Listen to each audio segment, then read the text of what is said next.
Option के अंदर right click करो और गो टू व्यू, यहां से भी जा सकती है। राइट क्लिक किया, गो टू व्यू, देखो आगे। और ये समझाया था कलेक्शन है तो आई इनमरेबल, ये एम्प्लॉय लिस्ट बताया था। और ये एक्शन लिंक, ये HTML हेल्पर है। उसके बाद मैंने बताया था आपको यहां पे नीचे model.any, मॉडल में क्या आया, जो ऊपर कलेक्शन है, एनी बूलियन वैल्यू रिटर्न करता है कि डाटा है कि नहीं। अगर ये फॉल्स है, नॉट लगा दिया तो आपका ये आ। ठीक, उसके बाद एल्स,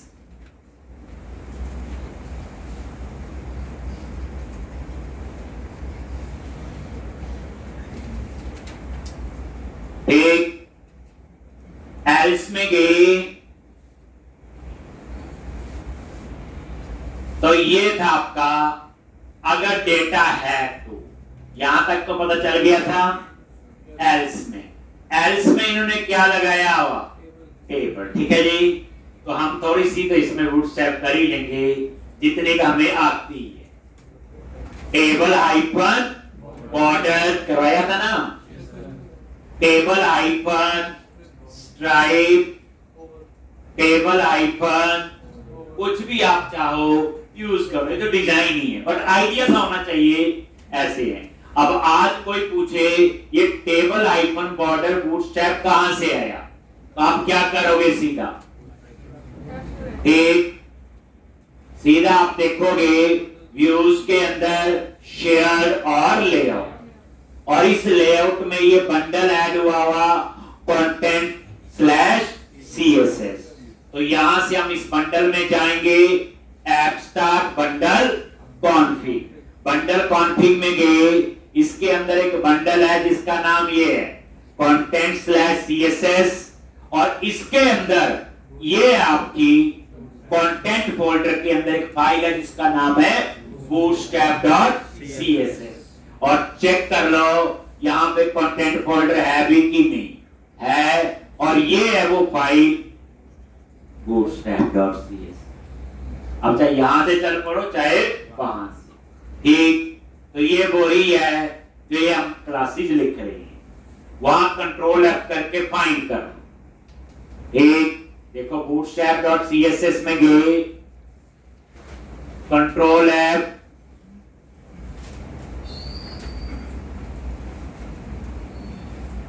देखो किस नाम से था, जैसे टेबल आइकन बॉर्डर, कॉपी किया, यहां पे सर्च कर लो, ये टेबल आइकन बॉर्डर। तो मतलब कहने का किस तरह से आप चेक कर सकते हो, और कुछ नहीं है, कहां बनी है। अब नीचे आ जाओ, TR होता है टेबल रो, लेकिन ये हेडिंग है, तो मैंने क्या सिखाया हुआ, आप यहां यूज हमेशा क्या करो, TH, ये गूगल की गाइडलाइन, नहीं भी करोगे तो भी चल रहा, टेबल हेडिंग, और उसके अंदर ये TR टैग जो इन्होंने बनाया हुआ, इसको यहां से कट कर दो, और इसमें आप लोग रख, थोड़ा सा ठीक किया हमने, और कुछ नहीं। लो मैं फिर कह रहा हूं, इस व्यू वाला कोड ना भी समझ आए टेंशन छोड़, 25-30% आइडिया हो जाए, ठीक है, क्योंकि नेक्स्ट प्रोग्राम जो बनाना है यहाँ एक एक लाइन खुद लिखनी है, तो आ ही जाएगा ना, ठीक, इसलिए टेंशन की जरूरत नहीं। तो T@ मैंने लगा दिया, उसके अंदर टेबल रो, और हेडिंग के लिए होता है TH, that is table heading. उसके बाद ये देखो HTML डॉट डिस्प्ले नेम वो, HTML डॉट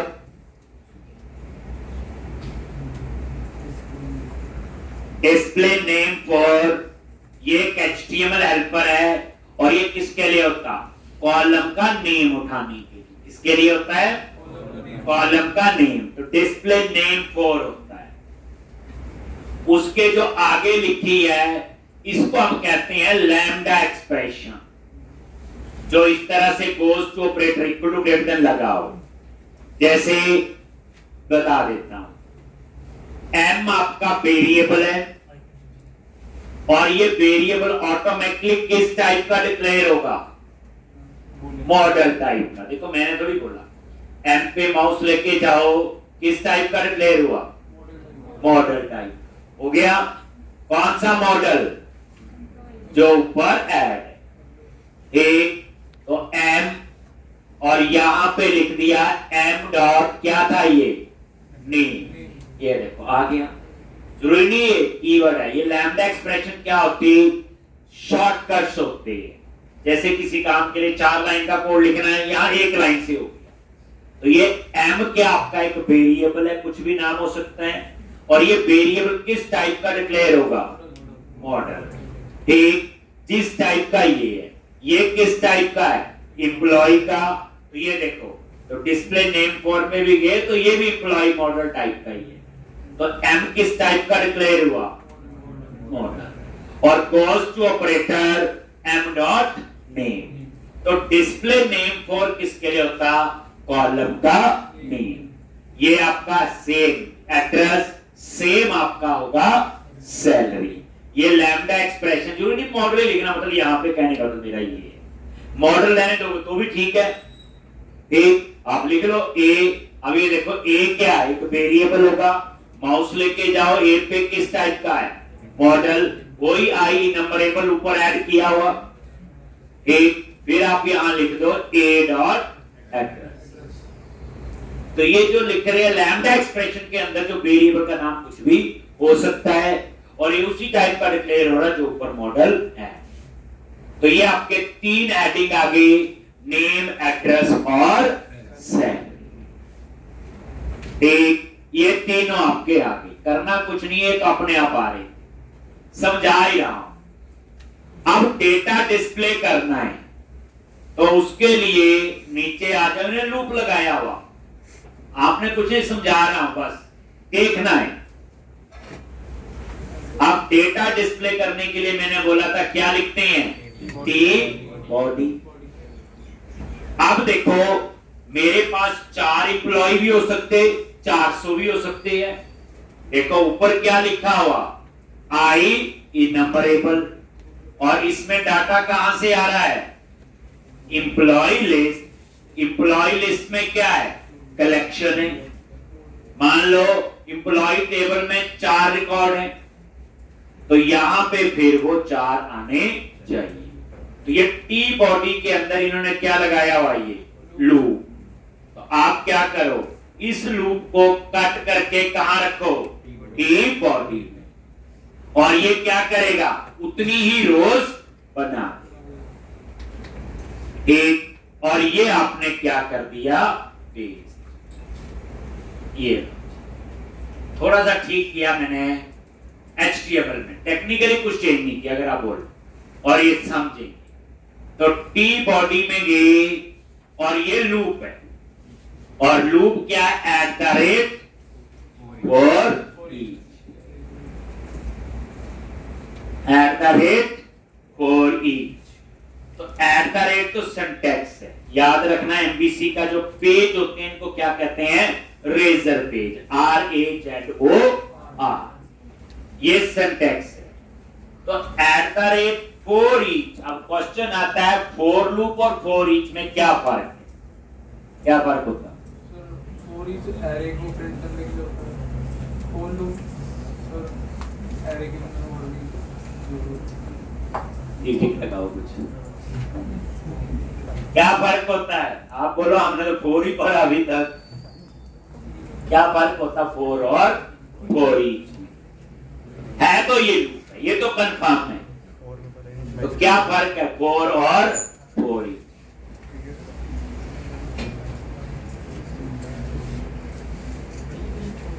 तो इसमें लूप का वो पता नहीं है कि मैं कितने बार चलेगा लूप, फॉर में पता है कि लूप कितने बार चलेगा। तो जो फॉर लूप हमने पढ़ा होता है, पहली बार हम लिखते हैं फॉर int i = 0 इनिशियलाइज करते हैं, फिर लिखते हैं i is less than equal to 100 और फिर लिखते हैं आई प्लस प्लस। कभी हम आई माइनस माइनस भी लिख लेते हैं जरूरत हो। तो जो फोर लूप है उसमें इंक्रीमेंट भी पॉसिबल है और डिक्रीमेंट भी पॉसिबल है। फोर ईच में सिर्फ नेक्स्ट ही होता है, यानी इंक्रीमेंट ही होता है, डिक्रीमेंट नहीं होता। तो एक मेन डिफरेंस फोर और फोर ईच में ये है कि फोर ईच आगे ही जाएगा, पीछे नहीं आएगा। जो फोर लूप हमने पढ़ा होता उसमें इंक्रीमेंट और डिक्रीमेंट दोनों हो सकते। फोर में इंक्रीमेंट और डिक्रीमेंट दोनों हो सकते हैं। फोर ईच में सिर्फ नेक्स्ट होता है, इंक्रीमेंट होता है, डिक्रीमेंट नहीं होता। फोर लूप जो होता पता होता है कितनी बार चलेगा, लिखा होता ना i is less than equal to 100 जितना भी है, यानी उसमें अपर लिमिट पता होती है। फोर ईच में हमें नहीं पता। एक जितना डाटा होगा उसके हिसाब से चलता रहेगा। जैसे आपको बोला जाए कि ग्राउंड के 10 चक्कर लगाने हैं, वो फोर लूप हो गया। अगर आपको बोला जाए आप दौड़ते रहो ग्राउंड में जब तक बेहोश नहीं हो जाते, ठीक, तो वो हो गया आपका फोर ईच। समझ गए होंगे? तो फोर ईच जो है, ठीक, तो वो आपका जितना डाटा होगा उतना चलता रहेगा। जैसे वेर वेरिएबल बताया ही था, किसी भी टाइप का डाटा आ सकता है, टेंशन ही खत्म है। इसलिए हम लोग ये स्ट्रिंग है, एरे है, ये सब कुछ मैनेज करता है। आइटम वेरिएबल का नाम कुछ भी रख सकते हो ये, ठीक। और यहां पे इन, और इन के बाद मॉडल, और मॉडल में क्या है, आई इनमरेबल। ये मॉडल कीवर्ड है एम कैप्स में, और ये किस मॉडल को एक्सेस करेगा, जो ये ऊपर। तो मान लो इस मॉडल में 15 एम्प्लॉय हैं, तो एक एक एम्प्लॉय का डाटा उठाएगा और इस आइटम वेरिएबल में डालेगा। आइटम पे लेके जाओ, देखो किस टाइप का डिक्लेयर हो गया, एम्प्लॉय टाइप का। तो वह डाटा टाइप क्या करती, जैसा डाटा आएगा वैसी टाइप बना देती। जैसे इसमें एम्प्लॉय का आएगा, हमने तो लिखा एम्प्लॉय, लिखा आ गया, देखो मॉडल डॉट एम्प्लॉय आइटम। तो आइटम वेरिएबल ऑटोमेटिकली उस टाइप का डिक्लेयर हुआ जिस टाइप का ये मॉडल है। मॉडल किस टाइप का है, एम्प्लॉय। तो ये क्या करेगा, एक एक एम्प्लॉय का ऑब्जेक्ट इसमें आता जाएगा, और उसके बाद टीआर ये लूप के अंदर है, ये उतनी रो बनाएगा, एक, और यहां पे टीडी, और डेटा डिस्प्ले करने के लिए आपका HTML पर होता है डिस्प्ले 4। कॉलम का नेम उठाना हो तो क्या होता, डिस्प्ले नेम 4। कॉलम का डाटा उठाना है तो होता है आपका डिस्प्ले। ठीक, जैसे यहां पे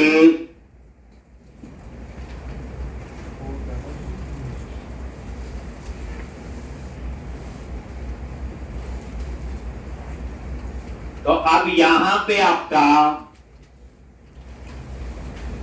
तो ये आपका आ गया आइटम इन मॉडल। एक एक एम्प्लॉय का डाटा इसमें आ गया, और यहां पे HTML डॉट डिस्प्ले 4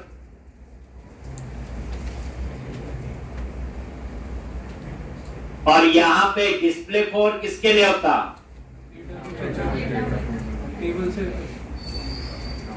टेबल से कॉलम का डेटा उठाने के लिए। डिस्प्ले नेम 4 होता कॉलम के नेम के लिए, कॉलम की वैल्यू के लिए डिस्प्ले 4।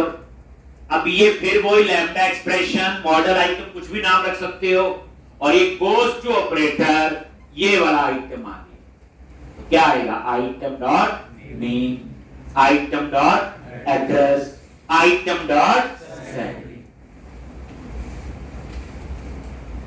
ठीक, उसके बाद लास्ट में यहां पे 3 एक्शन लिंक लगे हैं, एक एडिट के लिए, एक डिटेल के लिए और एक डिलीट के लिए। वही अपडेट, फाइंड, डिलीट कोई कहानी है। जैसे ये देखो एक्शन लिंक, एडिट टेक्स्ट है जो स्क्रीन पे नजर आएगा, ये एडिट आपका एक्शन है जो हमने बनाना है, और उसके बाद उसमें एक पैरामीटर होगा आईडी। एक जैसे फाइंड करते हैं, जिसको अपडेट करना पहले फाइंड करेंगे ना, तो हमें वो प्राइमरी की कॉलम तो चाहिए होता है। तो इस आईडी में क्या आएगा, आइटम डॉट आईडी, यानी इंप्लॉय का आईडी पे किसको एडिट करना है। ऐसे ही दूसरा है डिटेल्स, जो स्क्रीन पे नजर आएगा, और ये एक्शन का नाम अभी बने नहीं है, हम बनाएंगे। और किसकी डिटेल देखनी है, फाइंड का कोड है, तो ये आईडी बता दिया, और पैरामीटर ऐसे होता है न्यू आईडी, और इसमें आ जाएगा आइटम डॉट आईडी से एम्प्लॉय आईडी। ऊपर आइटम में सब कुछ है ना, आइटम में नेम भी है, आईडी भी है, एड्रेस भी है, और डिलीट ये जो नजर आएगा स्क्रीन पे। उसके बाद ये क्या आपका एक्शन, और उसके बाद ये सर्च करना एक किसको डिलीट करना, उसका आईडी। तो अभी सिंपल देखो, बाद में हम लोग इस पे काम करेंगे, इसलिए अभी आप इस पे कंफ्यूज नहीं। क्रिएट लॉज, बस ये अपने आप आ गया, अभी हम इसको बाद में यूज करेंगे। तो मैंने इसमें कोई मेजर चेंज नहीं। अब जो हम करने वाले हैं, ये देखो, ये तो आ गया अपने आप, वो डाटा आएगा तभी टेबल नजर आएगा। तो मतलब कहने का बच्चे, ये व्यू वाला जो कोड है ना, कम समझाए घबराना, ये तो नॉर्मल एचटीएमएल कैसे एक्सेस करना है, क्योंकि जो मेरा इस क्वेश्चन में मेरा मेन फोकस है मॉडल और कंट्रोल, उसकी कोडिंग आपको आएगी। व्यू का जो नेक्स्ट एप्लीकेशन बनाएंगे उसमें हम खुद करेंगे। तो अब हम चाहते हैं क्रिएट न्यू पे क्लिक करें। तो क्रिएट न्यू के लिए क्या है, सबसे ऊपर देखो क्रिएट न्यू क्या है, टेक्स्ट है, और ये मेरा क्या है, एक्शन। तो अब मैं ये एक्शन बनाऊंगा। कहां बनाओगे, एम्प्लॉय कंट्रोलर पे आ जाओ, और यहां पे कैसे बनाते हो, पब्लिक एक्शन रिजल्ट, और क्या नेम दोगे, क्रिएट। क्या नेम दोगे उसका, क्रिएट।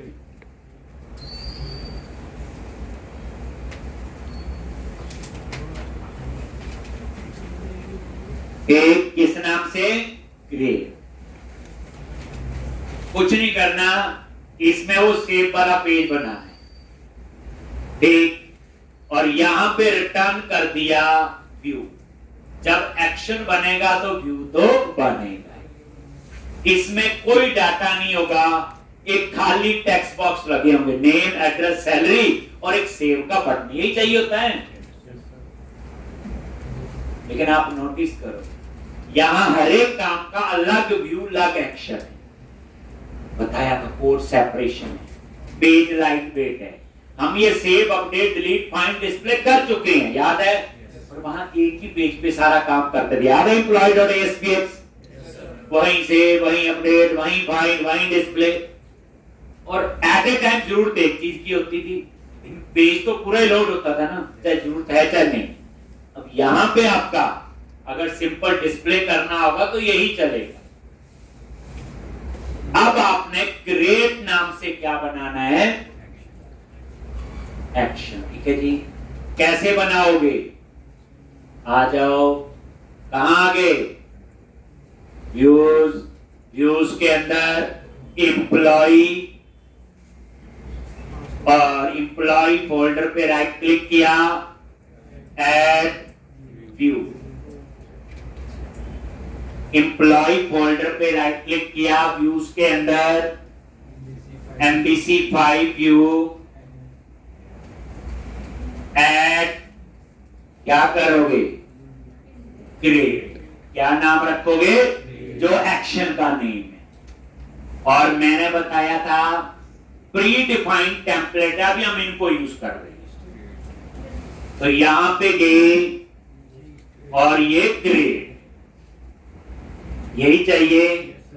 हम वैसे ऐसे नहीं करते, हम एम्प्टी यूज करते हैं और फिर हम अपने हिसाब से सारा काम करते हैं। बट इतनी बड़ी कंपनी ने दिया हो, थोड़ा तो आइडिया ले लेना क्या किया हुआ। तो ये ग्रेड, ये अपने आप टेक्स्ट बॉक्स लगा देगा। और मॉडल क्लास चूज कर लो एम्प्लॉय, एम्प्लॉय है मॉडल क्लास हमारी। और ये एप्लीकेशन डीबी कॉन्टेक्स्ट जो मेन क्लास है डाटाबेस की, एप्लीकेशन डीबी कॉन्टेक्स्ट, जिसमें इनहेरिट किया हुआ DB context. Then click on add.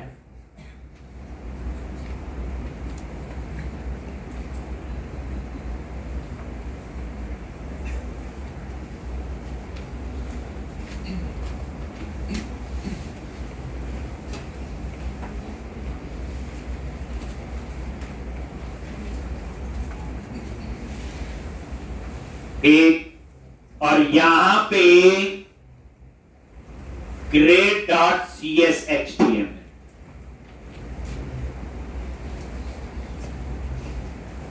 ठीक, ये आपका बन गया। पहले एक बार रन कर लेते हैं, फिर आप लोग देखो। जैसे रन किया, रिव्यू दिखाता हूं, फिर इसको ठीक करते हैं। ठीक, क्या बनाया है इन्होंने? एम्प्लॉय लिस्ट और ग्रेड न्यू, ये देखो, ये डिजाइन आ गया, फॉर्म बन के आ गया। ठीक, अब हम इसमें थोड़ा समझेंगे। याद रखना, कंफ्यूज नहीं करना। जो हमें आता वो हम थोड़ा बहुत चेंज कर लेंगे, बाकी समझने की कोशिश करेंगे, क्योंकि जब खुद लिखेंगे तो समझ तो आएगा। तो इसको मिनिमाइज करो। अब यहां थोड़ा डिजाइन इसका देखते हैं क्या आ रहा है। ध्यान से, grade.cshtml फाइल में आ गए। ध्यान से, @मॉडल और ये एम्प्लॉय मॉडल ऐड हो गए। एक सिंपल रूल समझो, सेव, अपडेट और डिलीट, ये एट ए टाइम एक टेबल पे ही अप्लाई हो।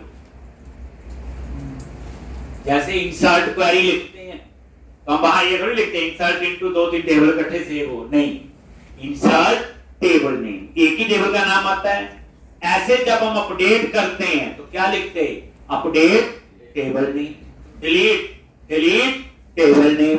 तो हमेशा याद रखना, इंसर्ट, अपडेट और डिलीट, ये तीन चीजें एक ही टेबल पे अप्लाई होती है। सिर्फ सेलेक्ट है जो मल्टीपल टेबल पे ज्वाइन जो सारा कुछ लगता है। ठीक, तो ये आपने वो मॉडल ऊपर ऐड हो गया, एम्प्लॉय मॉडल। कोई आई इनमरेबल नहीं आया, ठीक, क्योंकि एक ही रिकॉर्ड सेव हो। नीचे आ जाओ, यहां लिखा आ रहा है क्रिएट एम्प्लॉय, तो इसको हम थोड़ा ठीक कर देते हैं। लो जी, क्रिएट एम्प्लॉय, और एक आपको आदत पड़ चुकी है अब, टैक्स हाइफन प्राइमरी और टैक्स हाइफन सेंटर, हो जाएगा ना अपने आप याद। ठीक, ये देखो, रिफ्रेश करो, आ गया जी। न्यू एम्प्लॉय कर लो, क्रिएट एम्प्लॉय कर लो, वो मर्जी। ठीक, हो गया। अब इसकी कहानी में थोड़ा सा कोड सारा जो चेंज है वही समझना है, बाकी तो लिखा हुआ आ जाएगा, इसमें क्या है। अब आपका नेक्स्ट कहानी में फॉर्म टैग होता है HTML में, याद रखना। कौन सा टैग होता है? फॉर्म। एक, कितनी इंफॉर्मेशन सबमिट करनी है। जैसे आप एक पेज ओपन करते हो, वहां तो पेज कुछ होता है, पेज पे कितनी इंफॉर्मेशन आपने सर्वर पे भेजनी है। तो फॉर्म क्या होता है? एक ब्लॉक होता है, भाई कितनी इंफॉर्मेशन आपने सर्वर पे भेजनी है। अब वो कौन डिफाइन करता? आपका फॉर्म है, यानी जो चीजें फॉर्म के अंदर लगी होगी वही सर्वर पे जाएंगी। तो इसलिए इसके अंदर इन्होंने एक फॉर्म टैग ही शुरू किया। @, यूजिंग, ये किसके लिए होता है? आपका डिस्पोजेबल ऑब्जेक्ट्स बनाने के लिए, यानी ये खुद कोई ऑब्जेक्ट बनाएगा तो उसे डिस्ट्रॉय भी कर देगा। एट द रेट यूजिंग, जैसे मान लो कोई ऑब्जेक्ट बनाया, यूज किया, डिस्ट्रॉय कर देगा, हमें कोई टेंशन नहीं उसको डिस्ट्रॉय करने की। तो एट द रेट यूजिंग होता है डिस्पोजेबल ऑब्जेक्ट्स बनाने की। HTML डॉट बिगिन फॉर्म, इसमें फॉर्म ऐसे ही बनता है। ये फॉर्म शुरू हो गया और ये इसकी करली ब्रैकेट है, और ये जहां करली ब्रैकेट लास्ट में क्लोज होगी, यहां पे ये फॉर्म क्लोज होगी। इसका मतलब यह है कि ये आपका फॉर्म है, जितनी इंफॉर्मेशन सर्वर भेजनी जो इसके अंदर हो, यानी अगर आप इसके बाहर लिख दो कुछ, वो सर्वर पे नहीं जाए। जैसे टेक्स्ट बॉक्स इसके बाहर लगा दो, इनपुट टाइप टेक्स्ट, वो सर्वर पे एक्सेस नहीं होगा। एक्सेस क्या होगा? जितनी चीजें फॉर्म टैग के अंदर। अब इसके अंदर क्या किया हुआ? एंटी फ्रोजरी टोकन, बच्चे ये सिक्योरिटी के लिए होता है, कोई हैक ना कर सके। ये तो ऐसे ही लिखना, इसमें कुछ भी आपने चेंज नहीं करना। एक अब ये डिव क्लास, इन क्लासेस को आप छोड़ दें, वो मैं करवाता जाऊंगा तभी आप लिखना, ठीक, इसलिए आप छोड़। बट ये समझाने की है तो ये किसके लिए? फॉर्मेटिंग। जैसे एक चीज देखो, ये एम्प्लॉय आ रहा है, तो ये अच्छा नहीं लग रहा है यहाँ पे, तो इसको हटा दो, तो ये आ रहा है, ये वो यही है ना, H4 लिखा हुआ है इन्होंने, ये हटा, ये देखो सेव किया और ये हटा, ठीक है जी। अब आप नीचे आते जाओ, ये है वैलिडेशन समरी। ये किसके लिए होता है? इतना मीनिंग समझो, सिंटैक्स नहीं देखना आपने, यहाँ टेक्स्ट डेंजर जो समझ सके वो देख सकते हैं। वैलिडेशन समरी क्या होती? कभी आपने याहू पे साइन अप किया होगा, गलत डेटा डालो, सबमिट पे क्लिक करते हो, तो आपने नोटिस किया होगा रेड कलर में वो एक जगह सारे मैसेज आते, रॉन्ग दिस आता नहीं आता? That is validation summary. और रेड क्यों आता? टेक्स्ट डेंजर, जो यहाँ पे है। जैसे आप चाहते हैं ना सारे मैसेज एक जगह इकट्ठे आ जाए ऊपर, तो उसके लिए वैलिडेशन समरी दिखानी है, नहीं दिखानी है, हमारी रिक्वायरमेंट है, ये ट्रू और फॉल्स से डिफाइन हो। नेक्स्ट, उसके बाद ये इन्होंने क्या किया हुआ, एक एक टेक्स्ट बॉक्स लगाने की पूरी कहानी है। जैसे ये फॉर्म ग्रुप, ये बाद में आएंगे, इन्हें बूटस्ट्रैप नहीं देखना। यहां at the date HTML dot label 4, label 4 होता कॉलम का नेम उठाने के लिए, जैसे डिस्प्ले नेम 4 था, एक ही बात। दोनों में डिफरेंस मैं आगे बताऊंगा कि डिस्प्ले नेम 4 और लेबल 4 में क्या डिफरेंस है। अभी इतना याद रखो, दोनों का काम कॉलम का नहीं। और किस कॉलम का? मॉडल और मॉडल डॉट नेम, वही लैम्डा एक्सप्रेशन। तो ये क्या करेगा? कॉलम का नेम आ जाएगा। उसके बाद ये जो लिखा हुआ, ये बूटस्ट्रैप अप्लाई किया हुआ उन्होंने, एक, इसलिए आप ये छोड़ दो क्या लिखा है वो मैं ही बताऊंगा। एडिटर 4 ये किसके लिए होता? टेक्स्ट बॉक्स के। एडिटर 4 किसके लिए होता? जैसे नेम हेडिंग आएगा और उसके सामने टेक्स्ट बॉक्स। ये देखो, ये लेबल 4 से आ गया नेम बच्चे, और इसके आगे जो ये टेक्स्ट बॉक्स है, ये है आपका क्या? एडिटर 4। और किसके लिए है ये? नेम के लिए। ये भी बताना पड़ेगा, नेम का क्या एड्रेस का है? नेम का। और उसके बाद वैलिडेशन मैसेज 4, ये वैलिडेशन का मैसेज डिस्प्ले करने के लिए। जैसे आप चाहते हो जहां गलत लिखूं उसी के नीचे मैसेज आ जाए, देन उसके लिए हम यूज करते हैं वैलिडेशन मैसेज 4। अगर आप चाहते वहां ना मैसेज आए, वैलिडेशन समरी में आए, तो इसको लगाने की जरूरत नहीं है। जैसे होता है ना, जिस टेक्स्ट उसमें गलत है ना, उसी के नीचे मैसेज आ जाए, ठीक। तो ये उसके लिए होता है वैलिडेशन मैसेज 4। इसी तरह से ये आ गया एड्रेस। देखो लेबल 4 मॉडल डॉट एड्रेस, ये हेडिंग आ जाएगा। एडिटर 4 ये टेक्स्ट बॉक्स आ जाएगा, और वैलिडेशन मैसेज 4 में वैलिडेशन का, बोलो वैलिडेशन तो नहीं लगाई, वो मैं सिखाऊंगा आगे, 2 लेक्चर उसके भी लगे, उस दिन हम वैलिडेशन ही पढ़ेंगे, कुछ नहीं पढ़ना हो। ठीक, डियर मैसेज सेम। तीसरा किसके लिए? Salary, model dot salary. एक कॉलम का नेम उठाएगा, ये सैलरी के लिए टेक्स्ट बॉक्स लगाएगा, अगर सैलरी प्रॉपर नहीं तो यहां उसका मैसेज आ जाएगा। ठीक, यहां तक की कहानी ये है, मैंने कोई चेंज नहीं किया, सिर्फ समझाया, आ गया। अब हम लोग ये बटन है क्रिएट, इसके क्लिक में ये सारी इंफॉर्मेशन कहां जाएगी? सर्वर पे, और इसको हम सेव करेंगे डाटाबेस। ये सेव बटन का कोड है, लॉन्च। तो ये क्रिएट, ये नीचे आ, ये ना इनपुट टाइप सबमिट, इसका इस पे क्लिक करोगे इंफॉर्मेशन कहां जाएगी? सर्वर। और ये वैल्यू आ गई क्रिएट, और ये हमें आता है, मैं वीकेंड की जगह यहां लिख देता हूं, थोड़ा बहुत तो करिए ना, अपना हौसला और काम मैंने कुछ किया, लो कम से कम यही चेंज कर दिया। ठीक, तो इस तरह से ये बात ले रहे जी, पहले इतना ले रहे हैं। अब उसके बाद यहां पे अब हम चाहते हैं जैसे हम इस पे क्लिक करें, और देखो सैलरी में मैसेज आ गया नीचे, ये कहां मैसेज आया? वैलिडेशन मैसेज 4 में। कहां से आया, क्यों आया, अभी उस पे ना जाओ, वो वैलिडेशन टॉपिक अलग से। अब मैं चाहता हूं यहां नेम, यहां एड्रेस और यहां सैलरी। आप बोलोगे आईडी, आईडी नहीं डालेंगे क्योंकि आईडी को इसने क्या बनाया हुआ? Identity column. आइडेंटिटी कॉलम का मतलब क्या हुआ? वो खुद जनरेट। ठीक, तो क्या करोगे? तो अब आप आ जाओ एम्प्लॉय कंट्रोल।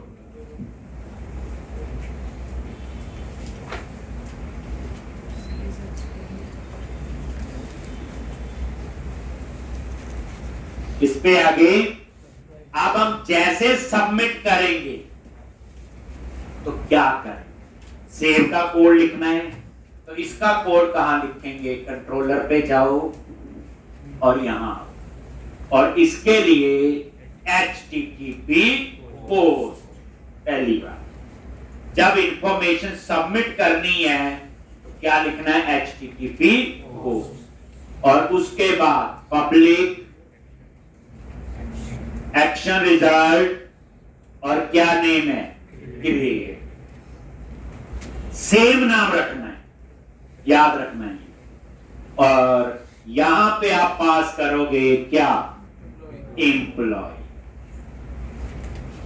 अब इसका नेम स्पेस ऐड कर दो,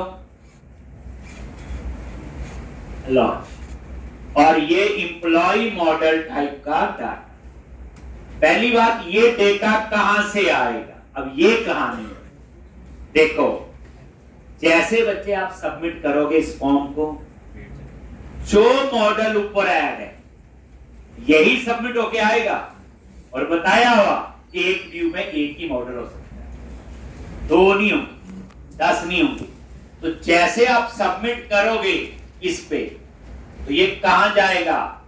क्रिएट नाम का एक्शन ढूंढेगा जिसके ऊपर क्या लिखा होगा? HTTP post. अब उस इंफॉर्मेशन को कहां भेजेगा? फिर सर्वर। और इस एम्प्लॉय के अंदर क्या क्या आएगा?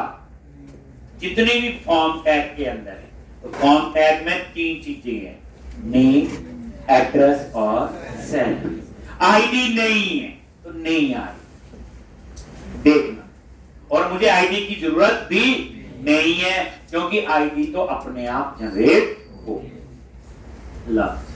आ जाओ यहां पे, अब हम सेव का कोड लिख रहे हैं, अगर सिंपल बोले, पर यहां को हम insert query S dot procedure, यहां सिंपल लिंक के सिंटैक्स यूज करते हैं हम लोग। तो पहले हम चेक करेंगे भाई एम्प्लॉय में कुछ है भी कि नहीं। अगर नल है then return HTTP not on. अगर नल नहीं है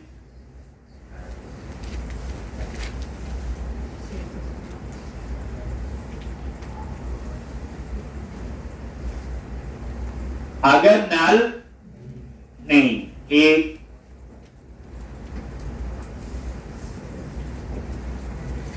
तो क्या कर,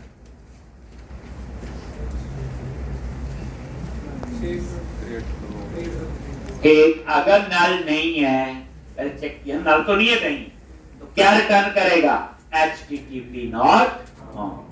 अगर नल नहीं है तो फिर हम इसको सेव करें। सेव के लिए क्या कोड है, context dot employees dot add, ये एम्प्लॉई ऊपर से पास कर, और उसके बाद लिखना होता है context dot save changes. Save changes से डाटाबेस में सेव करेगा। यहां कुछ नहीं लिखना, इंसर्ट क्वेरी, पैरामीटर ऐड करो, कितनी टेंशन होती, बस ये 2 लाइन से हो। Employees dot add, employee object add हो गया, और सेव चेंजेस से वो डाटाबेस में चेंज। ये कॉन्टेक्स्ट क्या चीज है, देखो F12 प्रेस किया, आगे ये कॉन्टेक्स्ट क्या है, एप्लीकेशन डीबी कॉन्टेक्स्ट टाइप का, आगे एप्लीकेशन डीबी कॉन्टेक्स्ट में क्या है, ये कनेक्शन सीक है और ये एम्प्लॉइज मॉडल। ठीक, तो इसी में तो सेव करना है, इसी में तो सेव होगा, अपडेट होगा, तो यहां पे बोल, और जैसे सेव हो गया तो फिर क्या होना चाहिए, डिस्प्ले होना चाहिए, मतलब इंडेक्स पे जाना चाहिए। Logic return retract to action, और एक्शन का नाम क्या है, यहां वो नहीं चलेगा, इस पेज पे जाना है, यहां हमें एक्शन पे ही जाना पड़ेगा। पेज कोई चीज नहीं है, बटन का डबल क्लिक कोई चीज नहीं है, यहां सिर्फ है कंट्रोलर और एक्शन। आप बोलोगे आपने लिखा रिट्रैक्ट टू एक्शन इंडेक्स, तो वो उसके बाद कहां जाएगा, इस पे जाएगा। जब इस पे आएगा तो ऑटोमेटिकली कहां जाएगा, इसके व्यू पे जाएगा। ठीक, तो ऐसे है। अगर ये एक्शन मेरा किसी और कंट्रोलर में होता तो मुझे यहां कॉमा देके कंट्रोलर का नाम भी लिखना है। अब आप पहली बार पढ़ रहे हैं तो क्या लगाओ, ब्रेक पॉइंट बताया हो, कोई चीज कंफ्यूज करे ना पता चले, ब्रेक पॉइंट। और अब आप इसको रन करके देखो कि सेव हो रहा है कि नहीं हो रहा है। तो फोकस आप कंट्रोलर का कोड सारा समझाना चाहिए, व्यू छोड़ दो आप, जितना पता चलता है मैं तो भी लिख रहा हूं, आ ही रहा है एम्प्लॉई लिस्ट, और यहां क्रिएट न्यू, देखो लग व्यू आया इसका। अब यहां पे नेम एंटर किया, मान लो देश, एड्रेस, और ये सेल। अब जैसे क्रिएट पे क्लिक किया, देखो आ गया, वहां पे ब्रेक पॉइंट लगा हुआ। पहली बार कोई चीज पढ़नी, ब्रेक पॉइंट जरूर लगा। दूसरी आदत रखो, छोटा कोड लिखो, छोटा टेस्ट करो, आगे बढ़, गलती होगी पता चल जाएगा, ठीक कर लेगी। ये नहीं कि सारा कोड लिख दे एक बार रन करते हैं, फिर पता चलता है इतने एरर आ गए, जितना कोड लिखने में टाइम नहीं लगाया उससे ज्यादा टाइम एरर ढूंढने में। छोटे कोड में फंसोगे ना, ढूंढो। अब ये देखो टेस्ट भी कैसे, देखो एम्प्लॉय में आया जो बात बोली, माउस लेके गए, ये देखना है सारा। सबसे पहले आईडी में क्या आ रहा है, 0, आईडी में क्या आ रहा है, 0, क्योंकि आईडी हम नहीं एंटर कर रहे, वो ऑटो जनरेट होगा। बाय डिफॉल्ट 0 क्यों आ रहा है, क्योंकि इसकी डाटा टाइप इंटीजर है, और इंटीजर की डिफॉल्ट वैल्यू क्या होती, 0। नेम आ गया अमित कुमार, एड्रेस चंडीगढ़, और सैलरी, इसका मतलब ये हुआ कि डाटा बिल्कुल ठीक आ रहा है। अगर कई बार होता ना डाटा नहीं आ रहा है यहां, तो इसका मतलब आप यही रुक जाओ, फिर गलती कहां है, व्यू में। वहां व्यू में हो सकता है आप कोई चीज लिखना भूल गए, आगे जाने की जरूरत नहीं, नीचे वाला कोड चलेगा नहीं अगर यही प्रॉब्लम है। F10 होता है सिर्फ स्टेप फॉरवर्ड के लिए। ये देखो आ गया, ऐड होगा, सेव होगा, उसके बाद कहां जाएगा, इंडेक्स, और सीधा इसके बाद इंडेक्स पे आ गया। और ये देखो, ये एक नया बन गया। दोबारा क्रिएट पे क्लिक किया, एक नेम, एड्रेस, सैलरी और फिर क्रिएट, आगे कंटिन्यू कर दो। एक मिनट लगा, सारे में घूम के आता वीडियो, वो भी देखना, ये उस पे भी जाएगा। और जो मैंने बताया व्यू स्टार्ट दबाया हो ना पूरा, देखना लगाना, ब्रेक पॉइंट सब पे घूम के आएगा ये। नल, ऐड, सेव चेंजेस और एक्शन पे आ गया। हो गया जी। अब हम चाहते हैं ये एडिट का। अब देखो, पिछले क्वेश्चन को याद करो, वहां एक ही पेज होता था, अब एडिट का व्यू अलग बनेगा। देखा नहीं, क्रिएट का व्यू अलग, इंडेक्स का व्यू अलग। लाइट वेट होगा नहीं होगा, उतना ही कोड चला उसमें। वहां तो क्या होता था, हम सारा एक ही जगह लिखते थे, परफॉर्मेंस इसकी बैक। अब एडिट का कोड लिखेंगे, अब इस ब्रेक पॉइंट की हमें जरूरत नहीं है। और ये एडिट का कहां पे है, एक बार सारा क्लोज करो, ये जरूर कर लेगा, एक बार क्लोज करके तसल्ली होती है और साफ हो गया भी देखते हैं।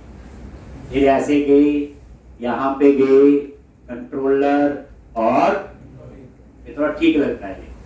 अब इंडेक्स पे जाओ, एडिट का तो वहां बना हुआ, तो इंडेक्स पे गए, राइट क्लिक, गो टू आगे, और यहाँ पे एडिट का बटन है। लो जी, ये लूप के अंदर लगाया था, याद करो। और ये क्या है, एडिट। जब इस पे क्लिक करें तो कहां जाए, एडिट एक्शन, और आईडी इसमें पैरा। अब आपने ताजा पढ़ा हुआ कि हम HTML हेल्पर पे बूटस्ट्रैप अप्लाई कर सकते हैं। तो आपको याद आ जाएगी, कॉमा करो इसके आगे, क्या लिखते हैं, जल्दी बोलो, न्यू, आगे कर्ली ब्रेसेस, आगे एट द रेट क्लास, और जो क्लास आप चाहते हो btn -in, ये एडिट में आपने ऐड कर दी। नहीं भी ऐड करोगे तो गुस्सा नहीं करना, मर्जी है कर लो। एक चीज आती तो अच्छा रहता, फिर कुछ हमने भी चेंज किया। एक, अब हम एडिट नाम से क्या बनाएंगे, बोलो, एक्शन। और याद रखना, उसमें ये ही पैरामीटर लेना पड़ेगा, आईडी, और इसमें आएगा एम्प्लॉय आईडी। तो कहां बनाएंगे एक्शन, कंट्रोलर। एक, तो अब आप लोग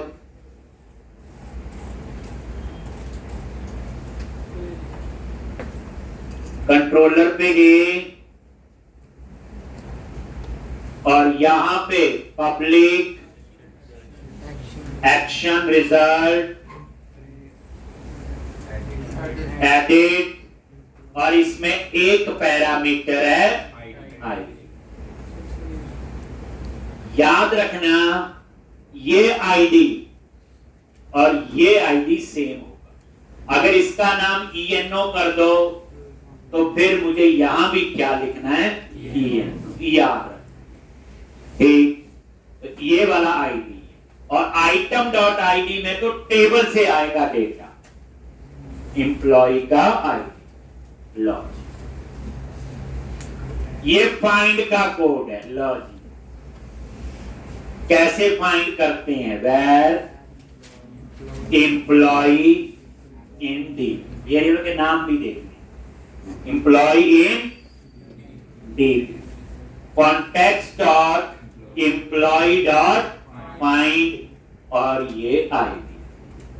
तो ये जो फाइंड मेथड है, ये प्राइमरी की पे ही फाइंड करता, याद रखना। मैंने तो नहीं बताया आईडी किसके साथ, नहीं तो हम तो क्वेरी लिखते हैं, select from table name where ID equal to this. तो ये फाइंड मेथड जब भी यूज करना, ये प्राइमरी की पे ही फाइंड करेगा और एक टेबल पे एक ही प्राइमरी की हो सकती, आपको बताने की जरूरत नहीं। तो आपको लिखना पड़ता है select star from table name where ID is equal to जो आईडी आप फाइंड करना चाहते हैं। तो वेयर आईडी लिखते नहीं लिखते, एक वो तब लिखना होता है एक अगर कोई नॉन प्राइमरी की कॉलम पे फाइंड करना। ठीक, तो ये फाइंड की कहानी समझ लो, ये प्राइमरी की पे फाइंड करें। ठीक है जी। अगर ये फाइंड मेथड होता है प्राइमरी की पे और ये कभी डुप्लीकेट होगी नहीं, इसलिए एक ही रिकॉर्ड आएगा। बट क्या पता रिकॉर्ड आया भी है कि नहीं, तो क्या करोगे? अगर नल है देन रिटर्न ताजा ताजा ऊपर पड़ा, छोटी छोटी चीजें हम ध्यान देंगे। नॉट फॉर्म, आप एक चीज देखना, मैं एल्स नहीं लिखता चाहता, कोड को थोड़ा समझना भी है बच्चे। हम कभी इफ लगाते हैं नहीं तो एल्स भी जरूर लिखते हैं, तो बेचारे कंपाइलर के लिए उतनी लाइन कम होगी, कोड उतना ही ऑप्टिमाइज होगा। ठीक, जैसे इस केस में अगर नल है तो वो यहीं से रिटर्न हो जाएगा, नीचे का कोड चलेगा ही, तो मैं एल्स क्यों लिखूं? हाँ, अगर नल नहीं है देन आप यहां पे आएगा, अपने आप यहां पे आएगा, तो एल्स एक लाइन में क्यों लिखूं? कर्ली ब्रैकेट तब लगानी होती जब मल्टीपल लाइन एग्जीक्यूट करनी है। जैसे हम लोग बच्चे ऐसे लिखते हैं, ये है और ऐसे लिखेंगे, ऐसे लिखेंगे, ये बच्चे दूसरे को समझाने के लिए होती है, तो सामने वाले को समझ नहीं आ रहा है इसलिए ऐसे लिखते। लेकिन जब काम करना है, अब कंपाइलर बेचारा कितनी लाइन से होके आएगा, आप इतना परेशान करेंगे उसको, समझ गए होंगे क्या होगा। तो कोड में बड़ी चीजों का ध्यान रखना है, सिर्फ लिखने पे ही जोर देना, याद रखना। लॉजिक, और यहां पे अगर नल नहीं है देन वो व्यू पे जाए और उस व्यू पे ये डाटा एक्सेस सही चाहिए। ये देखो, इसमें और इसमें क्या फर्क है? इसमें सारे एम्प्लॉय का डाटा आ रहा है, इसमें एक का आएगा जो एम्प्लॉय आईडी पास कर। अब हम क्या बनाएंगे इसका? व्यू।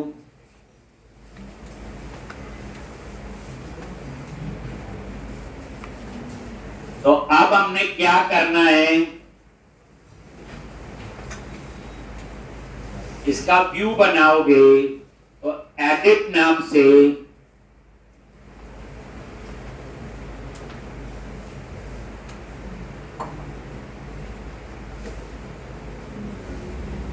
एक व्यू कैसे बनाओगे? अगेन व्यूज पे गए, एम्प्लॉय, और एम्प्लॉय पे राइट क्लिक किया, ऐड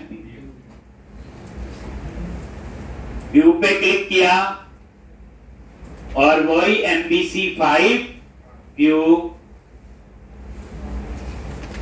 और ऐड करो। करना नहीं, यही क्वेश्चन दोबारा करवाना है, 3 बार करवाना है, 4 बार करवाना है, और 4 बार में भी न समझ आए तो कंप्यूटर में बड़ा कुछ और है सीखने को। ठीक, तो ये करना है। अब आप लोग एडिट व्यू का नेम और एक प्री डिफाइंड टेम्पलेट है एडिट। अभी हम ये बने हुए टेम्पलेट यूज कर रहे हैं और कुछ नहीं है, एडिट। और यहां मॉडल क्लास कौन सी है? एम्प्लॉय, और ये एप्लीकेशन डीबी कॉन्टेक्ट।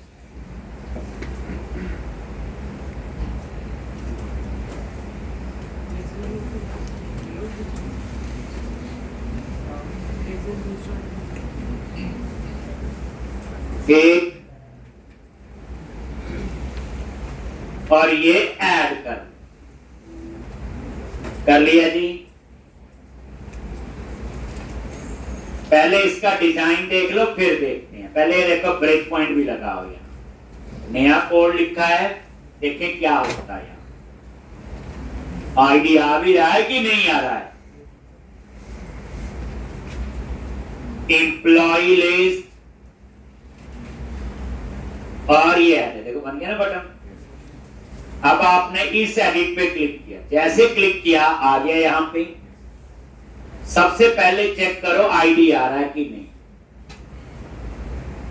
ये देखो आ गया ना, ID is equal to 2।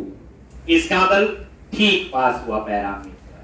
F10 find हुआ, फाइंड किया, नल तो नहीं है। ये देखो आ गया यहाँ पे। और एम्प्लॉय इन डीबी में देख भी लो क्या आ रहा है, देखो एक एड्रेस चंडीगढ़, आईडी 2, नेम विकास कुमार, सैलरी 30 पर, ठीक है। और उसके बाद फिर F10, ये देखो ये सारा देख लेना F10 कैन प्रेस करके जैसे लिखवाया हो, देखो आ गया। अब आप क्या चेंज करोगे?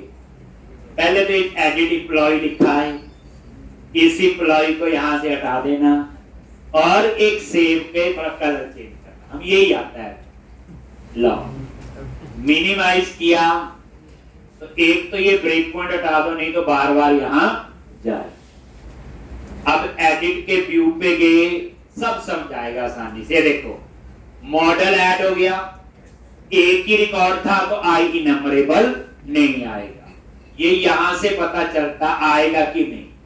इसमें एक रिकॉर्ड है तो एक यहां आई इनमरेबल होता है, एक से ज्यादा के लिए कलेक्शन। ये आपने लिख दिया जी एडिट एम्प्लॉय, और एक आध पड़ी आपको ये टैक्स आइकन सेंटर आ गया जी, एक। और साथ साथ ये देखो रिफ्रेश करके चेक किया, एक। अब नीचे वही सेम यूजिंग बिगिन फॉर्म, क्योंकि अब अपडेट होगा ना उसके बाद ये क्या होगा, ये अपडेट। ये वो बात हो गई, लिस्ट बॉक्स पे क्लिक किया, एम्प्लॉय की इंफॉर्मेशन टेक्स्ट बॉक्स में आ गई, अब अपडेट हो। और एंटी फ्रोजरी टोकन वही है सेम, एक। और ये हटा दो एम्प्लॉय यहां से। अब आप लोग इसमें कहानी एक चेंज होगा, जब हम अपडेट करते हैं तो वेयर में आईडी चाहिए, चाहिए नहीं चाहिए? अपडेट क्वेरी में चाहिए नहीं होता वेयर। अब इस केस में देखो बिगिन फॉर्म के अंदर आ गई, ये देखो ये वैलिडेशन समरी सेम, बाद में देखेंगे। ये देखो ये इन्होंने एक एक्स्ट्रा लगाया जो उसमें नहीं था, क्रिएट में क्यों लगाया? आईडी। और इसको लगाया किसके अंदर? हिडन फोर की आईडी हमें स्क्रीन पे नजर नहीं आना चाहिए, क्योंकि आईडी को हम अपडेट करने का प्रोविजन नहीं दे रहे। अपडेट में लिखे ना where F number is equal to this, इसलिए क्रिएट में हमें जरूरत ही नहीं थी, क्योंकि वहां आईडी नया जनरेट होगा, खुद जनरेट होगा,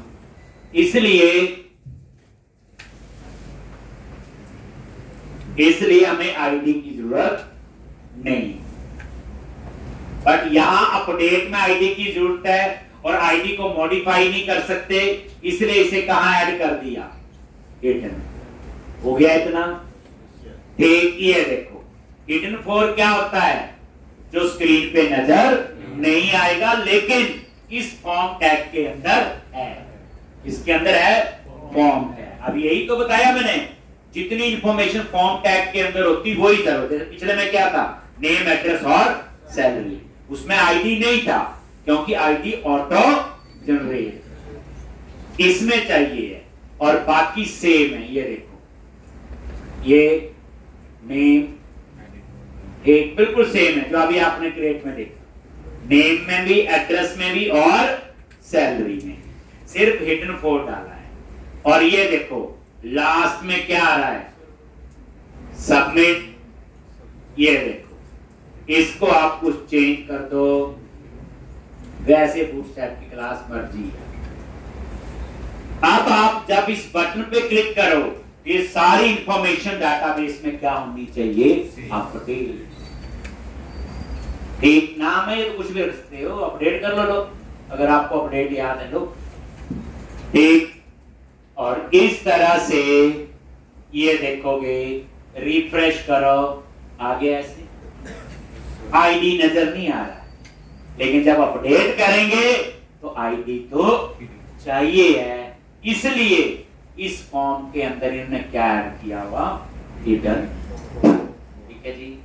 अब आपका कोड लिखेंगे हम लोग कौन सा, तो उसके लिए क्या करना पड़ेगा, एक एक्शन और बनाना पड़ेगा, HTTP पोस्ट, जैसे क्रिएट एडिट।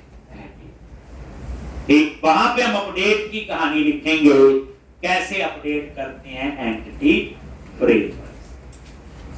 ठीक, मतलब ये है कहने का, अब इस बटन का कोड लिखना है, तो जब बच्चे ये सबमिट होगा, हमें क्या मिलेगा, सैलरी, एड्रेस, नेम और आई, और ये कोड कहां लिखेंगे, यहां। ठीक, अब इसकी कहानी थोड़ी अलग है, तो इसके लिए ना सुनने के लिए कल आना पड़ेगा, तो कल कोशिश है हम इस सारे